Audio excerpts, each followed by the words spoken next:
India आजकल, सच खबर हर पल। हरिकृष्ण दास ब्रह्मचारी ने ओशो से पूछा, मेरी काम वासना जाती नहीं, क्या करूं? ब्रह्मचर्य के कारण ही नहीं जाती होगी, वासना गई नहीं और ब्रह्मचारी तुम हो कैसे गए?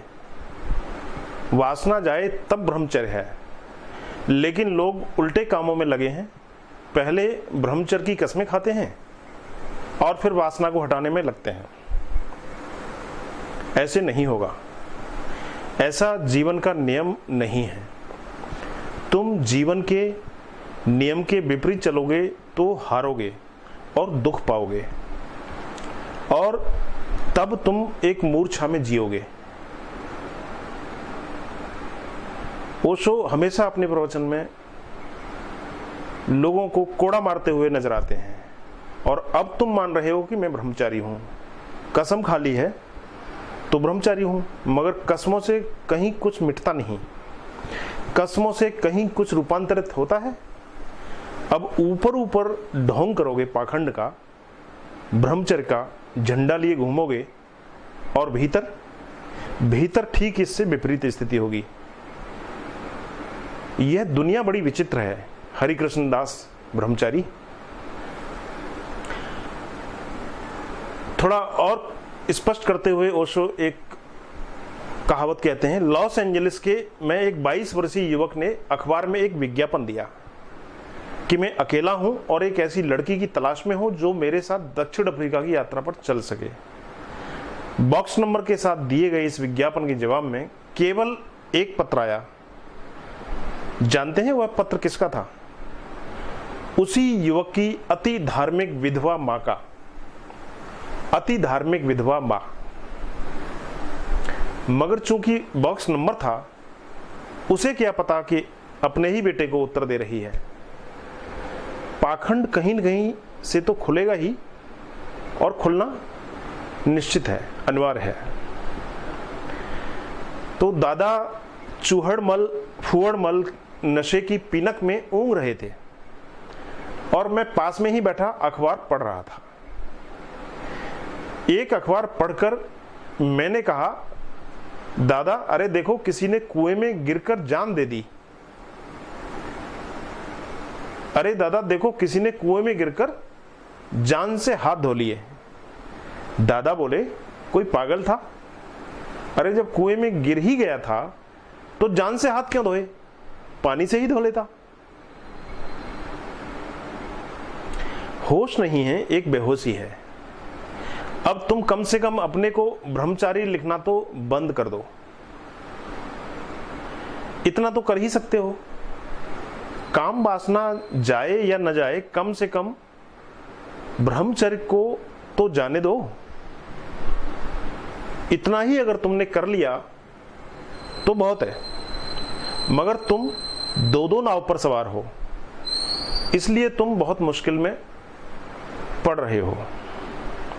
दो दो घोड़ों पर सवार हो गए तो अड़चन ऐसी ही आएगी, और इससे भी बहुत बड़ी बड़ी अड़चन आएगी। फादर पैरट नाम के एक ईसाई पादरी इस बात पर अति क्रुद्ध थे कि मैंने पोप के इस वचन की आलोचना क्यों की कि स्वयं की पत्नी को वासनामयी नजरों से देखना पाप है। फादर पैरट ने एक सन्यासी स्वामी सत्यानंद से कहा कि सुनो स्वामी, तुम्हारे भगवान ने ठीक नहीं किया जो पोप की निंदा की। पोप कहीं गलत बोल सकते हैं क्या? जो भी व्यक्ति अपनी बीवी को कामुक नजरों से देखेगा वह निश्चित ही नरक में पाप का फल भोगेगा। फिर कुछ दिनों बाद ऐसा संयोग हुआ कि सत्यानंद ब्लू डायमंड में नाश्ता कर रहे थे। उन्होंने देखा कि उनकी बगल में ही टेबल पर वेश बदलकर साधारण कपड़े पहने हुए फादर पैरट भी बैठे हुए हैं,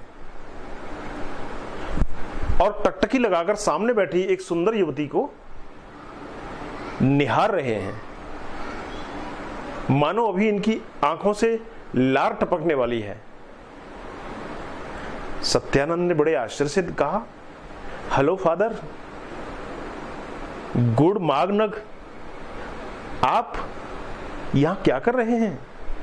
क्या आप पोप की शिक्षा भूल गए कि अपनी बीबी को वासना की दृष्टि से देखना भी पाप है? फादर पैरट एक क्षण को तो सकपका गए, फिर संभल कर बोले, मगर स्वामी, तुम यह क्यों भूल रहे हो कि यह स्त्री मेरी बीबी नहीं है?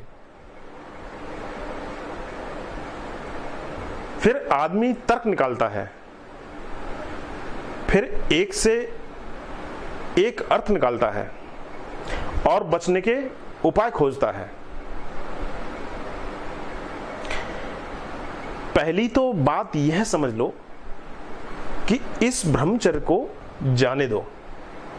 यह 2 कौड़ी का ब्रह्मचर्य है, लेकिन अहंकार की इस तरह की सजावटें पसंद करता है।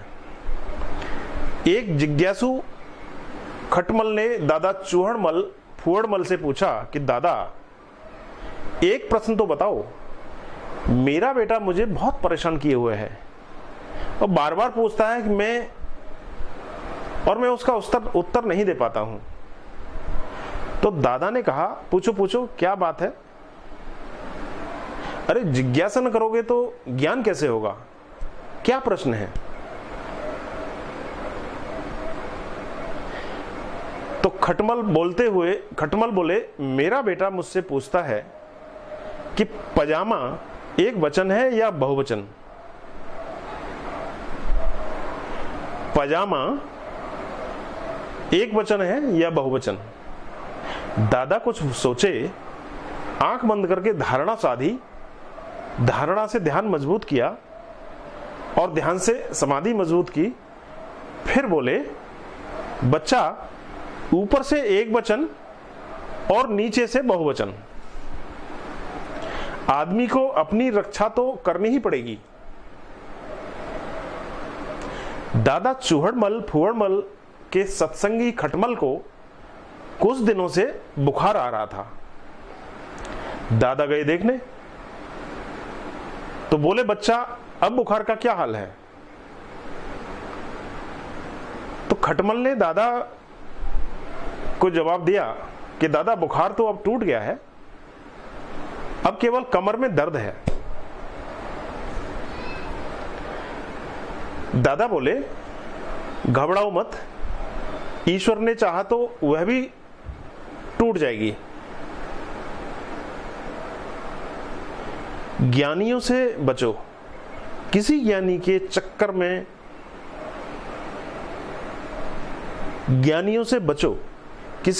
चक्कर में पड़े हो, नहीं तो यह ब्रह्मचारी कैसे हो गए तुम?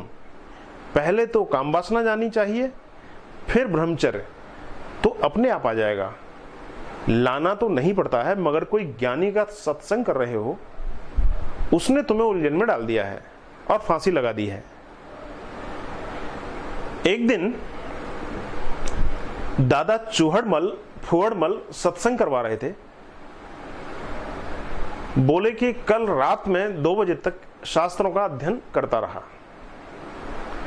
एक गोपी से न रहा गया और उसने कहा, दादा, अरे झूठ तो न बोलोगे, रात को कल 11 बजे के बाद सारे गांव की बिजली ही चली गई थी।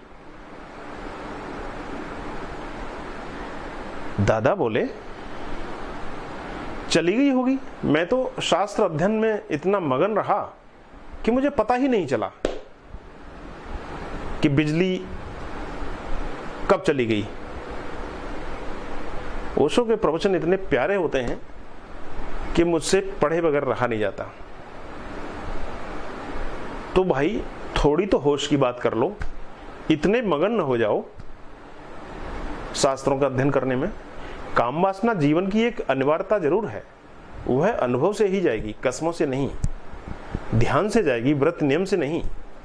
छोड़ना चाहोगे कभी न छोड़ पाओगे और जकड़ते चले जाओगे इसलिए पहली तो बात यह है कि यह छोड़ने की धारणा छोड़ दो, और जो ईश्वर ने दिया है, ईश्वर ने जो भी दिया है अच्छा या बुरा,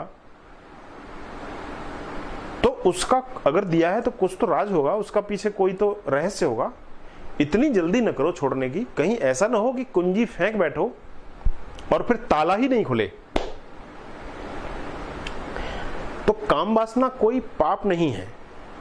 अगर पाप होती तो तुम न होते, पाप होती तो ऋषि मुनि न होते, पाप अगर होती तो बुद्ध महावीर न होते।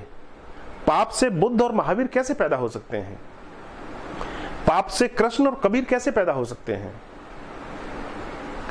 और जिससे कृष्ण और कबीर, बुद्ध, महावीर, नानक और फरीद पैदा होते हों, उसे तुम पाप कैसे कहोगे? जरूर देखने में कहीं चूक है, कहीं कोई भूल है। काम वासना तो जीवन का एक स्रोत है, उससे ही अगर तुम लड़ोगे तो तुम आत्मघाती हो जाओगे। इसलिए लड़ो मत, उसको समझो, उससे भागो मत, उसके प्रति जागो। और मैं यह नहीं कहता कि काम वासना छोड़नी है, मैं तो कहता हूं काम वासना समझनी है, पहचाननी है। और एक चमत्कार घटित होता है, जितना ही तुम समझोगे उतनी ही क्षीण होती जाएगी वह, क्योंकि काम वासना का जो अंतिम काम है वह पूरा हो जाएगा। काम वासना का अंतिम काम है तुम्हें आत्म साक्षात्कार करवा देना।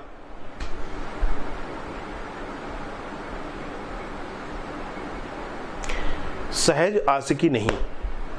ओशो का बेहद ही खूबसूरत प्रवचन, सहज आशिकी नहीं, ओशो।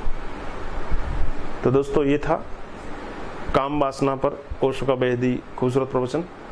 उम्मीद है आपको पसंद आया होगा। मिलते हैं ऐसे ही किसी अगले वीडियो में, और आप देखते रहिए इंडिया आजकल, सच खबर हर पल। अगर अच्छा लगे तो उस चैनल को सब्सक्राइब कर लें, शेयर कर लें स्टोरी को, और कुछ कहना हो तो नीचे कमेंट बॉक्स में कमेंट कर दें। धन्यवाद। इंडिया आजकल, सच खबर हर पल।